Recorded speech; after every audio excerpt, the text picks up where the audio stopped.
Hello everyone, I'm Luke Kennedy and I'm glad to be back with the middle primary students today. Coming up in our sessions for years 3 and 4, we'll learn about ways to communicate in English, investigate angles in maths, and explore the life cycle of animals in science. So make yourself comfortable, get your thinking caps on, and let's get ready to learn. Have you ever been in a situation where what you want to say is misunderstood?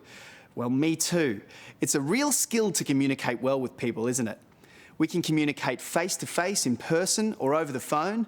We can write letters, emails, and messages, or take part in chats and comment on posts or blogs on the internet. Today, Pascal is going to talk about communicating with others and how to do it well. Hello. We communicate a lot, don't we? Communication is a combination of sending and receiving messages. Speaking, writing, and non-verbal behaviours such as facial expressions and body language send messages. And behaviours like listening, reading, and viewing receive messages. Communicating involves lots of things at the same time. When I am talking to a friend, I start by sorting through the thoughts in my head that I want to share. Then I try to choose the best words to express those thoughts. My friend has to listen carefully to what and how I'm communicating and try to understand what I have said. And almost as soon as that happens, they think of how they are going to respond, and the cycle keeps going over and over.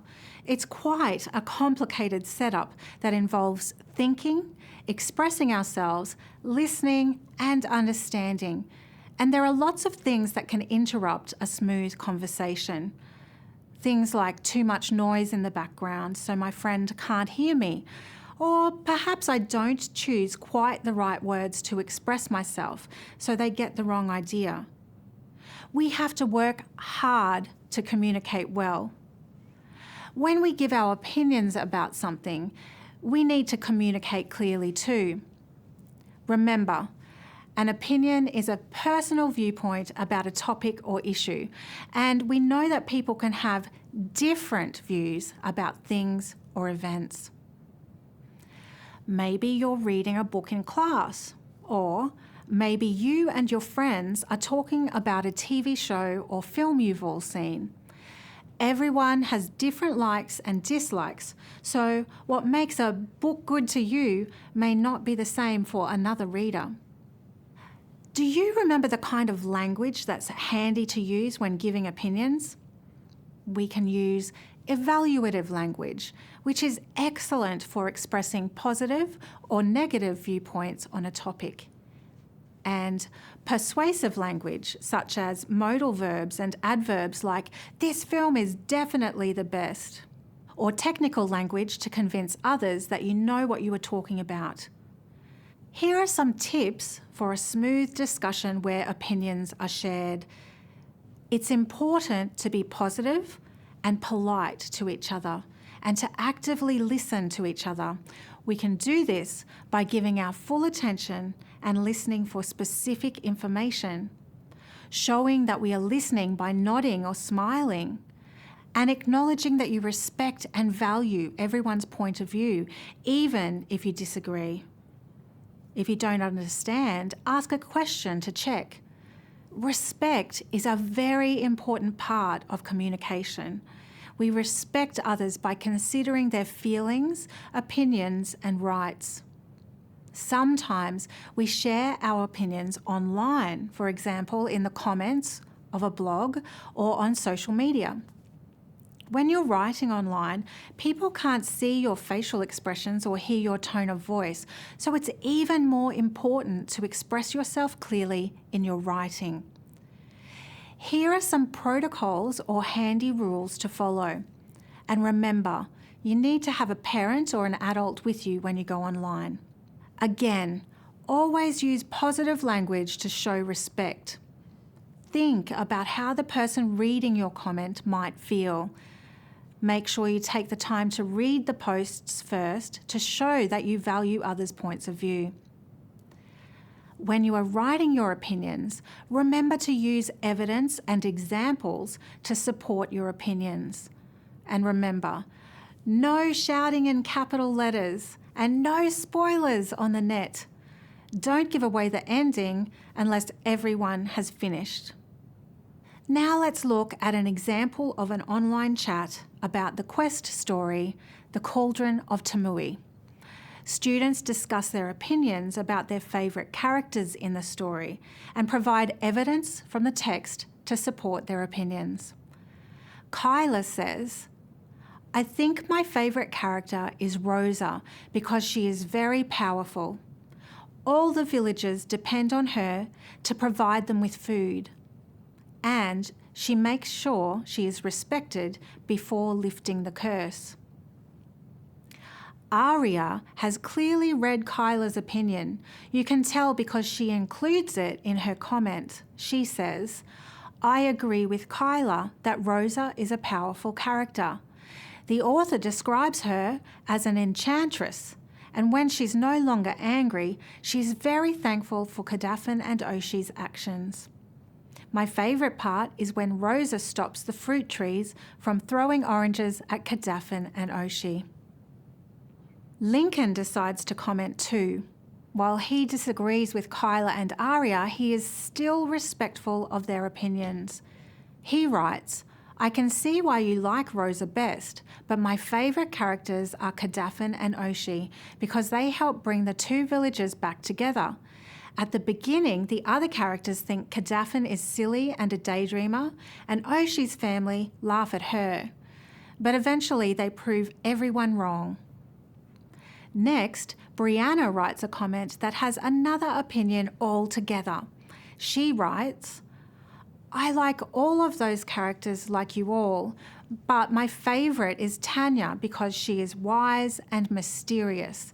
Tanya tells Kadafan and Oshi the story of Rosa and the magic cauldron. Without her, they wouldn't know how to find it." Kyla comments that she has been convinced by Brianna. She writes, "I think Tanya is definitely my favourite character now too." See how it is possible to communicate different opinions. All it takes is some careful consideration about what you want to say and making sure you listen to others' opinions. And remember, forming an opinion usually requires a degree of certainty. So if you aren't certain about how you feel yet about a topic or issue, you can always say, "I don't know enough about that yet to form an opinion." That's much better than rushing in and making an opinion up on the spot. Next time you are having a conversation, either face-to-face, on the phone or online, notice how much you listen to others in the discussion. Ask them questions to check you understand what they are saying and check that they have understood what you meant to say. Well, that's all for today. See you next time.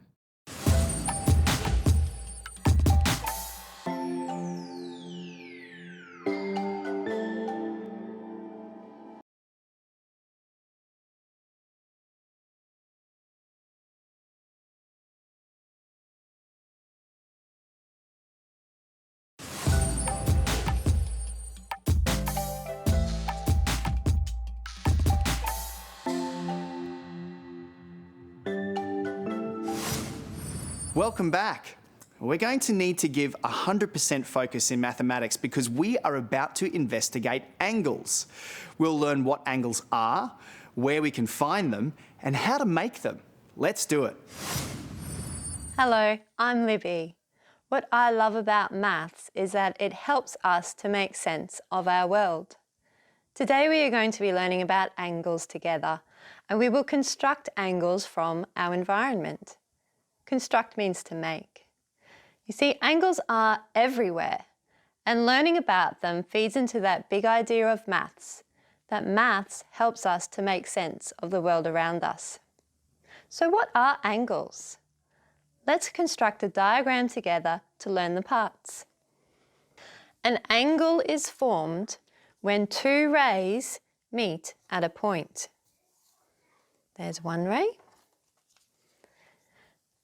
Rays are part of a straight line with a fixed starting point. The point in which the two rays meet is called a vertex. And the angle is the amount of turn or rotation between the two rays. I'm going to mark the angle with my pen. These are some really important math vocabulary words, so I'm going to label our diagram now with those math words. Here is one ray, a straight line with a fixed starting point, and here is the second ray. The point in which the two rays meet is called the vertex. And the angle is the amount of turn between the two rays. Now that we have constructed an angle, the rays also can be called an arm of the angle. There's one angle arm and there's the second angle arm. I'm going to put our diagram in our math vocabulary section on my board. Let's practice constructing angles now by using our hands. Let's pretend one hand is an arm or ray of an angle, and your second hand will be the other ray or arm of the angle. The point on your wrist where your two arms meet is the vertex. Let's make a small angle. Make a small angle with me. Make sure your hands are straight. There's only a small amount of rotation or turn between our two rays. Does your small angle look a bit like mine? Check and make sure that it does. Let's make a large angle now. We need a large amount of turn or rotation. Check that your angle looks like mine. Let's see it again. There's a large amount of rotation or turn between the two rays. Now, did you notice between the small and large angle that the length of the arm or ray didn't get any bigger? My hand did not grow any longer. It was the amount of turn between my hands, which are the arms of the angle. See that again? Small angle, only a small amount of turn. And a large angle has a large amount of turn or rotation. I'm sure your clever thinking brains are already wondering, is there something special about an angle with one arm going straight out that way and the second arm going straight up and down? Well, you're right. This is a special type of angle. It's called a right angle. Let's look at another diagram to add to our math vocabulary work. A right angle is formed when one straight horizontal line, that's the one going straight across, meets at a point, the vertex, to a vertical line, the one going straight up and down. This is a right angle. You'll notice that it has a square corner. And that's exactly what we do to mark the angle. We mark a square corner. There, that's a right angle. I'm going to add it to our board. Angles are all around us in our environment. Time to take out your binoculars and look around your environment. See if you can spot some small angles. Perhaps you can see some large angles. Maybe you might even find a right angle, one with a square corner. I can see the corner of a book, a cup of pens, fan blades, and a window. Maybe you saw some of the same things as I did. Maybe you found some different examples. I'm going to draw my examples now on my piece of paper.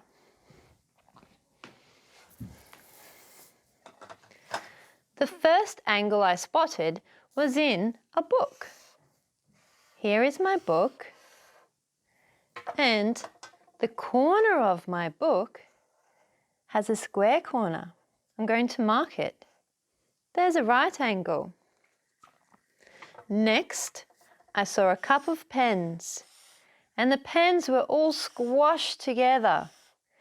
They were really close together, so the angle inside is very small. There it is. Then the fan blades caught my eye. This is the vertex of the fan blades. The fan blades were quite wide apart, so I know I'm going to have a large angle. And I'm marking the angle there. Finally, I noticed the window. In my window, I also saw a square corner, another right angle. Looking at the objects I've drawn and the angles I've constructed, I can see the book and the window both have square corners. They are both right angles.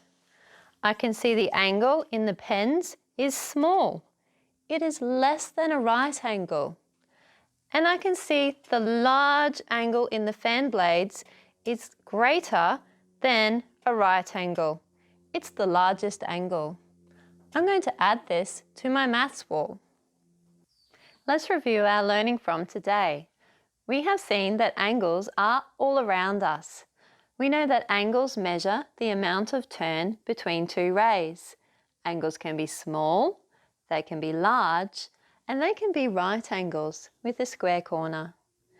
We constructed angles in our diagrams, we constructed angles with our hands, and within drawings of objects around the environment. Perhaps you'd like to go on an angle hunt and draw objects around you and identify the angles within them. Have fun exploring. Bye. Well, I hope you do go on that angle hunt and you have a lot of fun doing it. It's now time to hear from some other Queensland kids who have been thinking about their friends. Here's what we asked them. Hi guys, I'm Olivia. It's been great getting to know some students from around Queensland by asking them some fun questions. Today we asked them to tell us what makes them a great friend. Maybe sharing your Lego or telling funny jokes. Here are some of the awesome answers they sent through. Something that makes me a good friend is that I'm kind, caring, considerate, and I'm a good listener. I'm a great friend because I listen to others and I like making people laugh. Well, there are many things that make me a good friend. I'm generous, I've got a really good sense of humour, and I'm always there for my mates if they ever need me.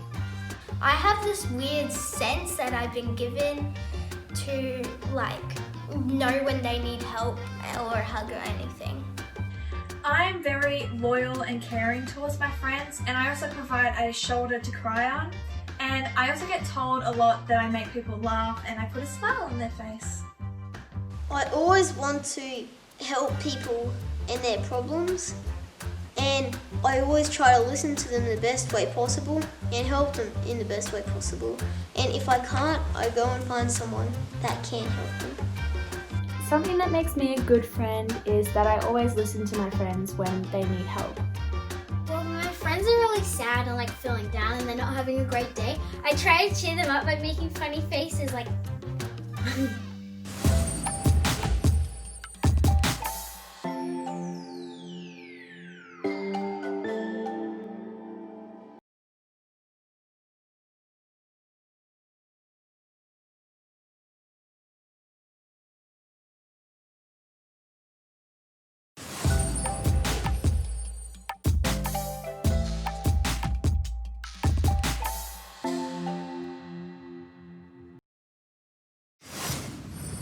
Have you ever noticed that when you line up dominoes and knock one over, you set off a chain reaction?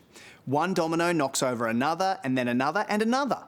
There's a clear cause and effect that flows from one domino to the next. The same thing can happen in nature.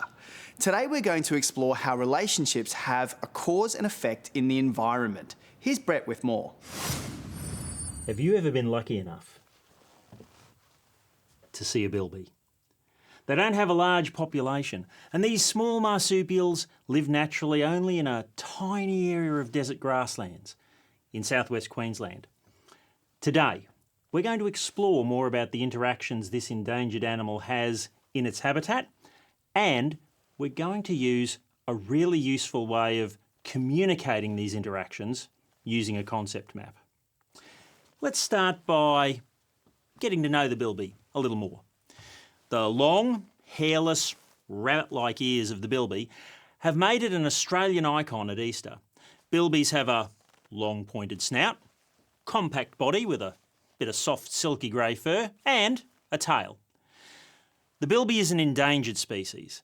It's estimated that there are less than 1,000 bilbies in the wild. Remember, an endangered species is one that faces a very high risk of becoming extinct in the near future. Now, bilbies are nocturnal or active at night. They build burrows under the ground that are up to 2 metres in length, and the entrance is well hidden behind a small bush, grasses, maybe a termite mound. Bilbies shelter in their burrows during the day to escape from the heat. The bilby has poor vision, but it has very good senses of smell and hearing, and this helps it to find food and avoid predators. Now, let's take a closer look at some of the positive and negative interactions the bilby has in its habitat, starting with the 3 reasons that cause the bilby to become an endangered species. Firstly, as human populations grow, so does their need for land. Land is cleared for farming or agriculture, roads, dams and towns. Now this means that the habitat that the bilby has been using is reduced in size. Another reason is that native bilbies compete with rabbits, which are an introduced species. Bilbies and rabbits eat the same type of plants, which means they're competitors for food. If bilbies aren't able to find food, they won't be able to grow and produce offspring, which would affect their life cycle. Now that means bilbies have to find areas where there's still food available, but not so many rabbits. The third reason that bilbies are threatened by predators: foxes and feral cats. Now these are not native to Australia and they prey on bilbies. If bilbies aren't able to complete their life cycle, they can't mature, they can't produce offspring.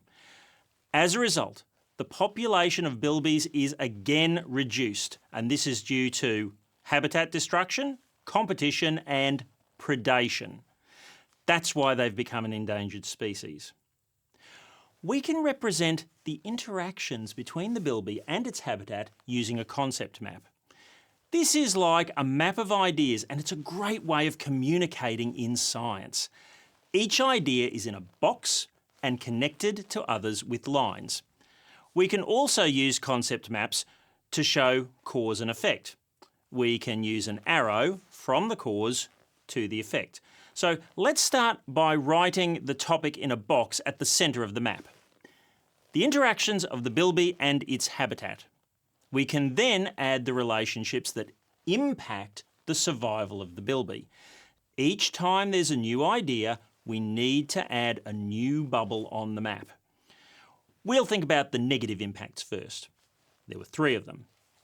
Humans clear land, which causes the bilby to lose its home and shelter and can reduce the bilby population. Notice how the arrows are used to show cause and effect? Rabbits compete with bilbies for the same food source, and if the bilbies aren't able to eat enough, they won't survive. This reduces the bilby population. Foxes and feral cats are predators. They prey on bilbies. This also reduces bilby population. Now that we've identified some relationships which have a negative impact on bilbies, let's look at some of the positive relationships between bilbies and their environment. Their burrows can also provide a safe site for other animals, including birds, reptiles and mammals, from predators and also from fires. This provides protection for these animals so they can survive. Bilbies can also play an important role in the health of their habitat. By eating fruit, seeds and fungi, they disperse them across the ground, and this means new plants can grow. By helping other animals and plants in their environment, they are supporting biodiversity in the environment, ensuring the balance of nature for all species. Now we can visually represent the interactions between the bilby and its environment and how it affects the life cycle of other living things. Okay, let's recap what we learnt today. We now know that relationships can affect the life cycle of living things, and concept maps can be used to show interactions between living things, including cause and effect. Now it's your turn. Today, you might like to create a concept map to show the relationships between living things in your backyard or local area. Thanks for watching, and see you next time.